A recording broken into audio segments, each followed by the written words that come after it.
అమ్మ రోజు గడ్డి తినవే గడ్డి తినని అంటున్నారు ఈ డైట్ చూసి. అవి గడ్డి తింటాయి కాబట్టి అవి ఇచ్చే పాలల్లో అంత కాల్షియము న్యూట్రియంట్స్ ఉంటాయి.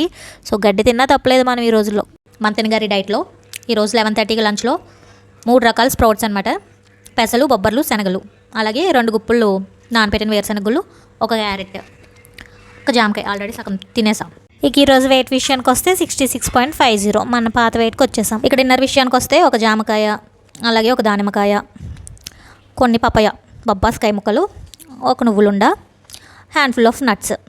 ఈ నువ్వులుండలో గుమ్మడి గింజలు, sunflower seeds, water melon seeds కూడా వేసాను కాబట్టి అందులో కూడా చాలా మంచి ప్రోటీన్ ఉంటుందన్నమాట. ఇప్పటికీ కొంతమంది ప్రోటీన్ లేదంటున్నారు, మజిల్ లాస్ అయిపోతున్నారు, ప్రోటీన్ తినట్లేదు, మీరు ప్రోటీన్ ఉండేలా చూసుకోండి అని చెప్తున్నారు. ప్రోటీనే ఇది. నేను నార్మల్గా రైస్ తిన్నప్పుడు, డైట్కి ముందు అన్నీ తిన్నప్పుడు అసలు ప్రోటీనే ఉండేది కాదు నా ఫుడ్లో. ఏదో 2-3 రకాల కూరలు తినేదాన్ని పొద్దున్న సాయంత్రం, ప్లేట్ నిండా అన్నం పెట్టుకునేదాన్ని. రైస్లో ప్రోటీన్ ఉంటుందా? చాలా తక్కువ ఉంటుంది. సో దీంట్లో హై ప్రోటీన్ ఉంది. అలాగే వీడియో నచ్చితే లైక్ చేయండి, నెక్స్ట్ వీడియో కోసం సబ్స్క్రైబ్ చేయండి. Thank you.